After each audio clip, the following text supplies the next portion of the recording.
자, 인류의 출현과 문명의 발생 단원의 그 첫 단원인, 첫 주제인 인류의 출현과 선사 문화에 대해서 스스로 핵심 정리하도록 하겠습니다. 자, 스스로 핵심 정리 첫 번째 보시면 인류의 출현과 진화라고 되어 있는데요. 자, 세계사, 그러니까 그 지구 역사에서 인류가 출현하게 된 출현한 그 과정을 보면 일단 가장 핵심적으로 인류의 특징이라고 할 수 있는 게 바로 직립보행입니다. 직립보행을 하면서 뇌의 무게를 몸이 지탱을 하면서 그리고 또 자유로운 두 손으로 인간이 뭘 하기 시작하냐면 도구를 사용을 하기 시작을 합니다. 그래서 도구가 사용이 되면서 그래서 인류의 역사가 이제 발달을 하게 되죠. 그런 과정에서 이제 인류가 어떻게 과연 진화를 했는가를 살펴보면 여러분 아마 중학교 때 배우셨을 거예요. 최초의 인류라고 칭해지는 게 바로 이제 오스트랄로피테쿠스인데요. 오스트랄로하고 피테쿠스 이렇게 묶으면 오스트랄로는 남방해라는 뜻이고 피테쿠스는 원숭이라는 뜻입니다. 남쪽에서 발견된 원숭이라는 거 이해하시면 되는데 약 390만 년 전에 출현한 것으로 추정이 되고 고고학적 기록으로 그래요. 그래서 이때 이제 최초로 발견된 오스트랄로피테쿠스 이름을 그러니까 여성이었는데 루시라고 이름을 명명을 했어요. 여자 그 오스트랄로피테쿠스 뼈가 발견이 됐거든요. 그래서 최초의 인류로 봅니다. 그래서 직립보행을 한 것으로 추정이 되고요. 도구를 사용한 것으로 보이는데 사실 이 오스트랄로피테쿠스가 이제 최초의 인류이긴 하지만 불완전한 직립보행을 한 것으로 추정이 돼요. 그 이유가 뭐냐면 뒤에 이름을 보면 아시겠거든요. 호모는 이제 휴먼, 사람이란 뜻이고 사람인데 어떤 사람이야? 에렉투스라는 건 라틴어로 뭘 뜻하냐면 직립한이란 뜻이거든요. 그러니까 서 있는 사람이란 뜻이에요. 서 있는 사람이란 뜻이거든요. 그러면 오스트랄로피테쿠스가 직립보행을 하긴 했지만 제대로 된 직립보행은 아마 호모 에렉투스부터 제대로 된 직립보행으로 추정이 되는데 어쨌든 이때 그 발견된 지역에 따라서 뭐 베이징인이라고 하기도 하고 자와인 또는 자바라고도 표현하는 인도네시아의 섬이죠. 그래서 자와인이라고도 하는데 약 180만 년 전에 출현했던 것으로 추정이 되는 이 호모 에렉투스는 불 사용했던 것으로 추정이 되고 언어도 사용했던 것으로 추정이 됩니다. 지금 계속 제가 추정이라고 얘기를 하는 거는 기록이 없기 때문에 선사시대잖아요. 기록이 없기 때문에 고고학적 유물을 가지고 그 고고학자들이 추측해서 정한 거기 때문에 이제 추정이라고 제가 표현을 하는 거예요. 자, 그 다음에 호모 네안데르탈렌시스라고도 하는데 호모 네안데르탈렌시스 다른 말로 네안데르탈인이라고도 부릅니다. 이 네안데르탈인은 호모 에렉투스하고는 조금 다른데요. 이 약 40만 년 전에 등장한 이 네안데르탈인의 가장 핵심적인 그런 특징이 시체를 매장한 것으로 추정이 돼요. 그래서 매장 풍습이 있었던 것으로 보이고요. 그 다음에 호모 사피엔스. 사피엔스는 지금 네안데르탈렌시스 같은 거 탈이라는 그 지역의 사람이란 뜻인데 이 사피엔스는 와이즈라는 뜻이거든요. 슬기로운 사람이란 뜻입니다. 슬기로운 사람이라는 뜻으로 크로마뇽인이나 상동인이 가장 유명한데 약 20만 년 전에 출현해서 현생 인류가 등장하기까지 가장 최근에 등장한 인류라고 보시면 돼요. 진화하기 직전, 그러니까 현생 인류 직전의 조상이라고 보시면 됩니다. 그래서 이 호모 사피엔스까지 인류의 진화에 대해서 얘기를 했고요.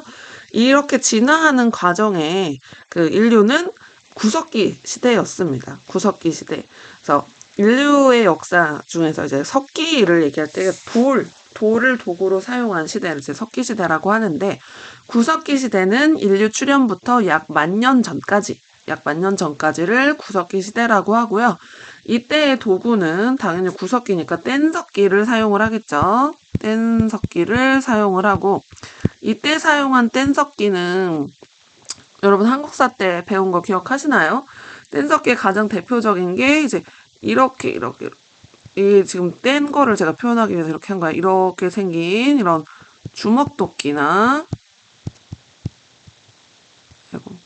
주먹도끼나 그다음에 이렇게 이렇게 생긴 이렇게 순배가 있는 순배찌르기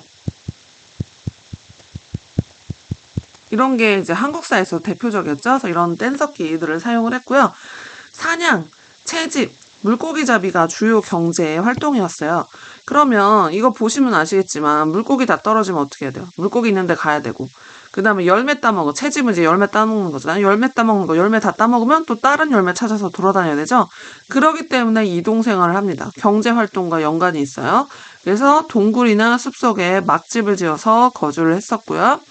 그 다음에 이 구석기 시대의 문화, 언어 사용했던 거, 도구 사용했던 거, 불 사용했던 거, 이런 건 이제 그 고고학적 유물을 가지고서 추정을 하는 거고, 네안데르탈렌시스 아까 얘기했죠. 시체 매장했던 것으로 보이고, 그리고 이 시기에 예술품이 있습니다. 이건 이제 문화에서 보면 여인상을 조각을 했어요. 빌렌도르프의 비너스라고 해서 아주 교과서에 있거든요. 되게 그 풍만한 여인의 이제 조각상을 이렇게 이런 식으로 엄청 이렇게 풍만한 여인의 조각상을 만들었었고요. 그 다음에 라스코나 알타미라 지역 쪽에 이제 프랑스 지역, 주로 프랑스나 스페인 뭐 이쪽 지역인데, 여기에서 뭘 그렸냐면 소 그림. 그러니까 주로 동물 그림들을 많이 그린 벽화예요.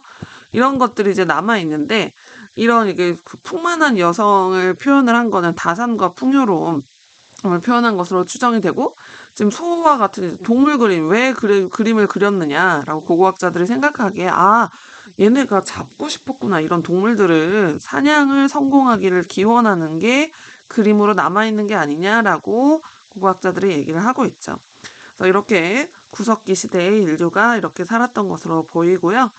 그러는 와중에 자연환경이 좀 변화가 일어납니다. 약 1만 년 전에 기온이 상승해서 식물 분포도 변화하고 사슴, 멧돼지 같은 작은 짐승이나 어패류 뭐 이런 거 번성을 하는 과정에서 인류가 그걸 적응을 하면서 도구 자체도 이제 작은 동물이니까 그 석기 자체도 보다 정겨워지고 작아지기 시작해서 간석기와 토기를 제작을 하기 시작을 하죠. 우리나라 같은 경우는 이제 한국사 빗살무늬 토기 같은 이런 토기들이 등장을 하고, 그러면서 이때를 신석기 시대라고 하죠. 신석기 시대라고 합니다. 그래서 신석기 시대의 발전을 보시면, 신석기 혁명은 이 인류 역사상 정말 획기적인 변화가 나타나요. 획기적인 변화가 뭐냐면, 이전에는 구석기까지는 여기까지는 채집이었죠. 채집이나 사냥이었어요. 있는 거 했잖아요. 그런 채집이나 사냥했던 곳에서 여기서는 이제 생산을 하기 시작합니다. 신석기 때부터. 여기 나오죠? 생산 경제로 변화하기 시작하는데, 어떻게 생산하느냐? 농사지어서. 농경과 목축을 통해서 동물 키우기 시작을 합니다. 그러면서 생산 경제로 변화를 하게 되면서, 그러면서 이제 생산량이 향상되면 먹을 게 풍족해지면 인구가 같이 늘어나죠. 인구가 증가하고, 그리고 어쨌든 농사를 지으려면 정착 생활을 하기 시작을 하잖아요. 정착을 하다 보니까 촌락이 형성이 되기 시작을 합니다. 촌락이 형성되고 시족사회 형성이 되죠. 그래서 가족 단위 이동이었다가 가족이 규모가 커지고 확대 가족이었다가 막 이게 하나의 같은 뭐 아버지를 둔 할아버지를 둔 뭐 이런 시족 사회로 형성이 되기 시작을 합니다. 그러면서 이제 정착 생활을 하다 보니까 이때 이제 배틀을 만들어서 옷을 지어 입기도 하고, 이 한국사의 예를 들면 이 유물이 있죠. 한국사의 가락바퀴, 뼈바늘 이런 것들 있죠. 이게 이제 의생활이었다는 증거였어요. 한국사에서도 배웠어요. 자, 그리고 이 신석기 시대에 종교의식이 발달을 하게 됩니다. 애니미즘, 정령숭배와 같은, 그러니까 영혼 숭배 뭐라든지, 그 다음에 이제 거석 숭배, 큰 돌 같은 거로 뭐 했는지 정확히 추정은 안 되는 스톤헨지만 얘기했잖아요. 이걸 숭배했었나 보다라고 추정을 하죠. 그래서 이렇게 신석기 시대에 종교의식도 나타났었고요. 그러다가 이제 신석기 시대 후반으로 가면서 어떤 변화가 나타나냐면, 신석기 시대 후반에서 이제 청동기 시대까지 이러한 변화의 양상은 이어지는데요. 사유재산이 출현한다라는 거는 그 이전에 이제 농경이 시작되잖아요. 농경이 생산력이 향상이 되죠. 그러면은 잉여 생산물이라는 게 생기죠.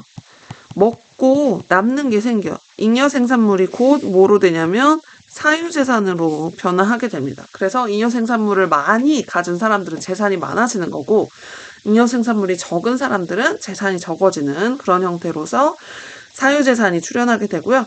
그 다음에 C족 단위에서 이제 점차 부족 단위로 그 사회가 규모가 커지면서 그 지배자와 피지배자와 같은 그런 계급이 분화가 이루어지는 바로 지배층이 등장을 하게 됩니다. 지배층이 등장하면서 이때 이제 군장, 왕 형태가 이제 이거는 이제 청동기 때부터 나타나기 시작하죠. 청동기에 이제 군장이나 왕과 같은 형태가 나타나기 시작해서 그래서 왕이라는 거는 이제 국가의 형태가 나타나기 시작을 하는 거죠. 그래서 청동기 때는 이런 것들이 나타나게 됩니다. 그래서 이 뒤에는 다음 페이지 7페이지에 스스로 핵심 정리해서 정리를 하도록 하겠습니다.